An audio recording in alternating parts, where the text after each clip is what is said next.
Olá, senhoras e senhores, Fábio Sobreira, seu mordomo financeiro, e hoje nós vamos falar da Gol, companhia aérea, pessoal. É bem complicado analisar companhia aérea, tem um monte de termo difícil e é bem complicado ganhar dinheiro com companhia aérea. O próprio Luiz Barsi fica fora de companhia aérea, ele não gosta, é muito regulamentado, muito difícil, margem muito pequena.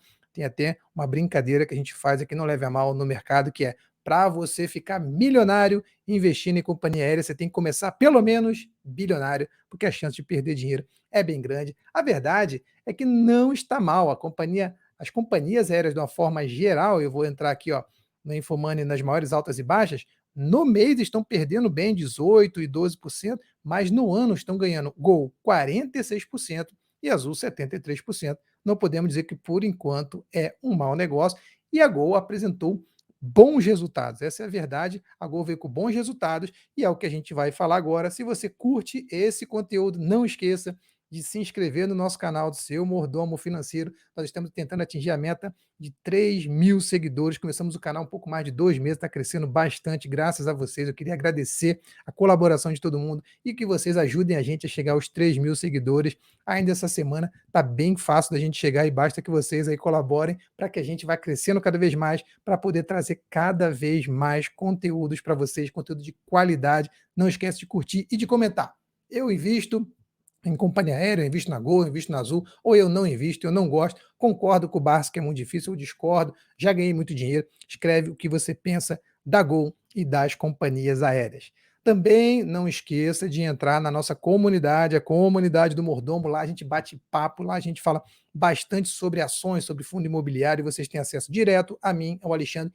Pedem as ações e os fundos imobiliários que a gente vai comentar também no domingo, no sábado, no Pergunte ao Mordomo, e toda a nossa programação é sempre baseada no desejo de vocês. É muito importante, então, que vocês participem, tanto no nosso Instagram, sobreira.fab, onde vocês vão mandar mensagem, pedir também empresa, bater papo com a gente, e também na nossa comunidade do Mordomo.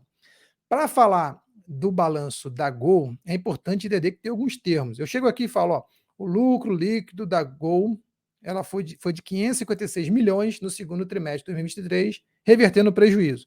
Beleza, então você entende o que é lucro líquido. Mas quando a gente começar a falar aqui de termos, pessoal, vocês vão ver que eles têm muitos termozinhos peculiares, que eu vou apresentar daqui a pouco. Peguei até um glossário da Azul para poder falar um pouco desses termos aqui para vocês, porque são termos que envolvem, de fato, companhias aéreas. Falando da Gol de uma forma geral, ela é a líder do segmento corporativo. Não sei se vocês sabiam disso, mas ela é. Ela tem um share de bilhetes emitidos de 40%. Vamos dizer aqui que azul, o de azul aqui é azul e o de roxo é a TAM, né? E, só que no faturamento, no segmento corporativo, ela fica meio que pau a pau. Ganha um pouquinho, mas é meio pau a pau, por quê? Significa que os bilhetes dela são um pouquinho mais baratos, é por isso que o segmento corporativo acaba preferindo.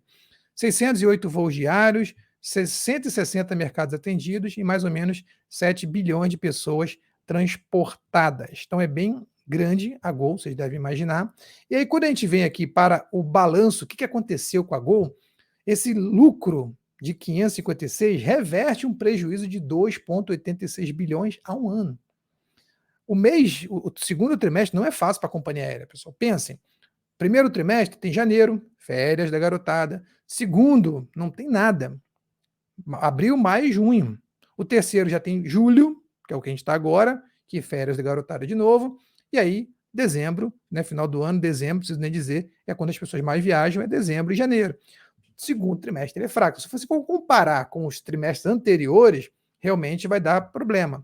Vai ser menor, a gente vai ver aqui. Mas se comparar o mesmo período do ano passado, que é uma base de comparação válida, apesar de sempre termos que lembrar que estamos melhorando de uma pandemia, melhorando um monte de coisa, o setor aéreo e o setor de turismo, de uma forma geral, vem se recuperando bem, é uma base fraca para comparar, mas é o que a gente tem para comparar.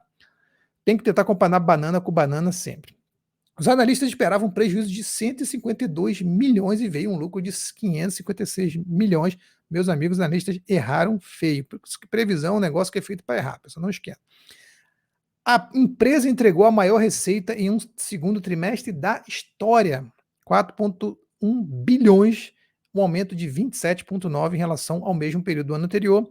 O EBIT, que é o lucro operacional, que é o lucro antes, né, Earnings Before Interest and Tax, nós temos aqui 537 milhões E o custo, ó, os termos começaram aqui: custo operacional dividido pelo total de assentos, quilômetros oferecidos, caiu 7,9. E se for ex-combustível, tirando combustível, ficou estável. E aí você tem até que peguei, depois eu vou botar nos comentários lá, um glossário aqui da Azul, falando o que, que é esse ASK, é sempre esse assentos disponíveis multiplicados pelo quilômetro voado. Então ele sempre vai fazer uma medida que fala disso.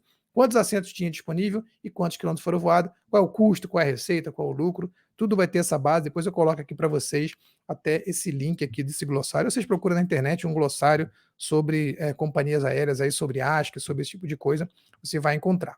Quando a gente vem aqui para o que aconteceu, então, ó, graficamente, aí eu peguei lá no próprio RI da empresa, os indicadores são a receita da empresa por passageiro, por assento disponível, por quilômetro, vai ser maior em 12% em relação ao mesmo período do ano passado. Notem que até em relação ao terceiro trimestre foi bom, em relação ao quarto trimestre, final de ano, foi menor, em relação ao primeiro trimestre foi menor, mas é normal, pessoal. Estamos falando de 2 trimestres mais fortes do ano contra o trimestre mais fraco. O custo aumentou um pouquinho também, então a receita aumentou, o custo aumentou, acabou que ficou ali meio que elas por elas, né? Não aumentou tanto assim. Mas o yield, no final das contas, que é o ganho de fato, aumentou em centavos aqui, 47. Quando a gente fala de utilização da aeronave, eles utilizaram mais aeronave, horas por dia da aeronave, ano passado 10,2, esse ano 10,8, isso significa que operacionalmente a empresa foi melhor. Note que houve um aumento na rentabilidade, a receita líquida em bilhões, comparando com o mesmo período do ano passado, subiu de 3,242 para 4,145, 28% de aumento.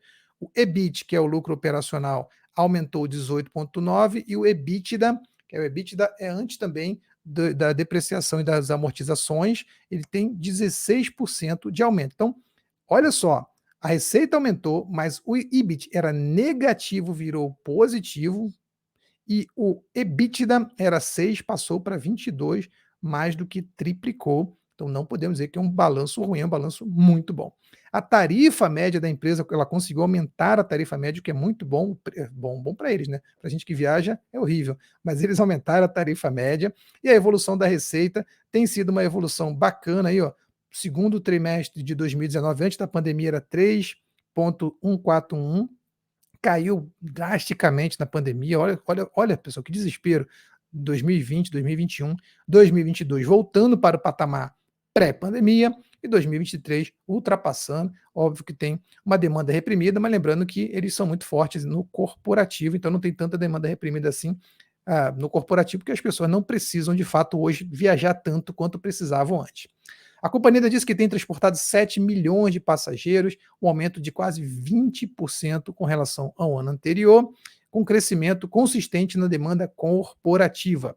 A geração de caixa operacional foi de 675 milhões devido a maiores volumes operacionais e iniciativas de capital de giro, e a alavancagem líquida, que o segundo ela informou, foi de 6,7. Aí, ó, se for considerar o IFRS 16, que fala sobre leasing, o jeito de contabilizar é diferente, seria de 5.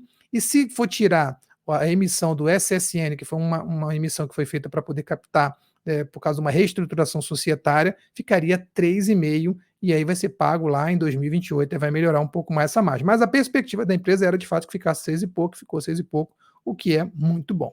Note, o caixa tinha 4,4 de caixa, acabou com 4,1.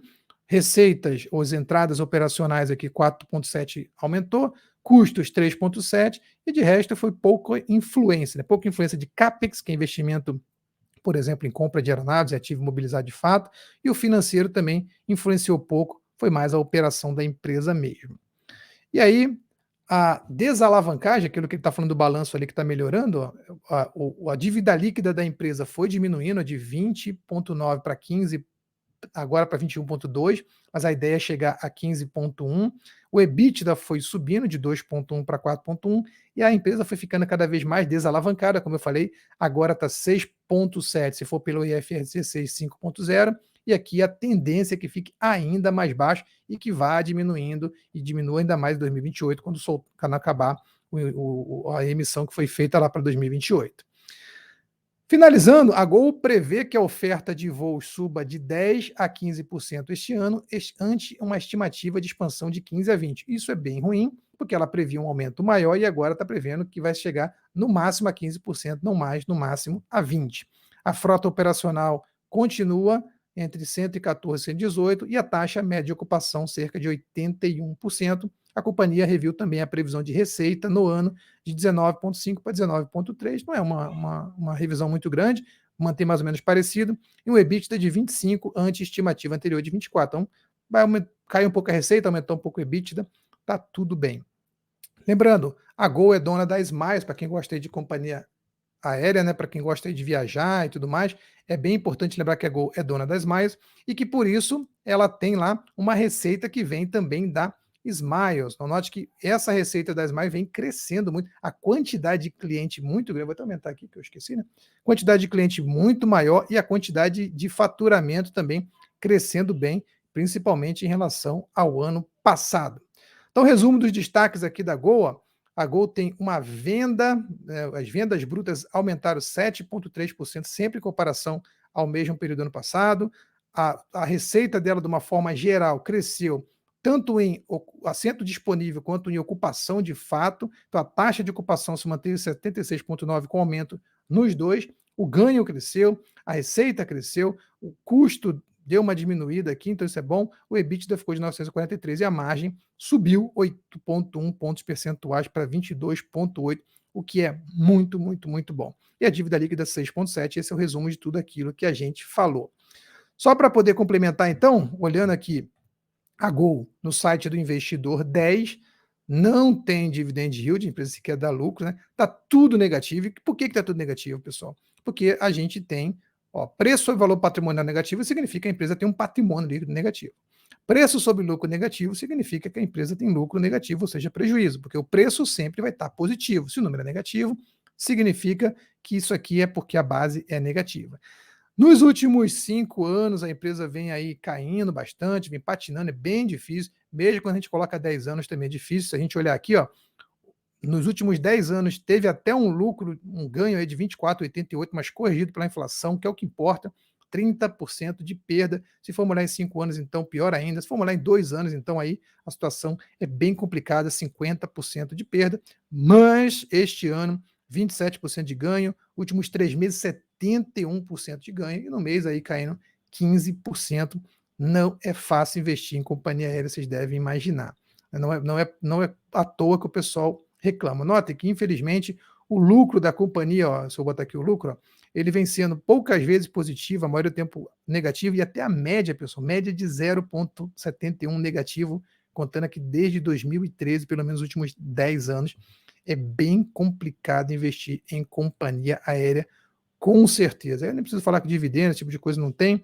Olhando aqui, comparando ela e a Azul, as duas estão em uma situação bem, bem ruim. Vai melhorar agora um pouco os números da Gol quando entrar esse balanço novo aí, mas continua ruim. Mesma coisa aqui no site do Status Invest. Olhando aqui as indicações dos analistas, dos 14 analistas, apenas 2 indicam compra, 11 estão em cima do muro, e aqui 2 aqui, tá dando 15 ao total, né? Mas tudo bem, tem 2 aqui dizendo que não é para comprar. Preço médio deles aqui 11,90 e está 10,62, um upside aí de no máximo 12%. Não parece valer o risco, a liquidez é altíssima, e estamos aí olhando o que está acontecendo hoje com a Gol, com esse noticiário todo aí. Notem, chegou a subir muito mais, chegou a subir perto de 3%, agora a subida está aqui perto de 2%, 1,94, estamos falando aqui perto das 11 horas da manhã, abriu até com um gap bem legal aqui de alta, porém a empresa vem devolvendo ao longo do dia, e nós temos aqui o gráfico diário aqui também, com a média mais curta apontando já para baixo, abaixo da média mais longa, e não está dizendo, não tem uma perspectiva por enquanto de alta, apesar de estar querendo dar uma virada aqui, mas se a gente olhar, pelo menos a partir de abril, aí sim nós temos um gráfico muito favorável para a Gol por enquanto, e no ano, como a gente viu, a Gol também está subindo. Então é isso, pessoal. Gol não é uma empresa fácil, não é fácil investir em companhias aéreas. A gente tem que saber o que está fazendo, saber que tem um risco e todo risco pode trazer um grande retorno, grande responsabilidade, como dizia o tio Ben. E a gente precisa, sim, trazer para a gente se isso está dentro do nosso perfil. Se estiver dentro do nosso perfil, pode investir em Gol, pode investir em Azul, pode investir em Oi, pode investir no que você quiser, um pequeno pedaço do seu patrimônio para tentar ganhar, mas saiba que é bem arriscado. Entra na nossa comunidade, conversa com a gente, bate um papo, segue a gente aí, curta esse vídeo e não perca o que estamos fazendo aqui todo dia no canal do seu Mordomo Financeiro. Abraço.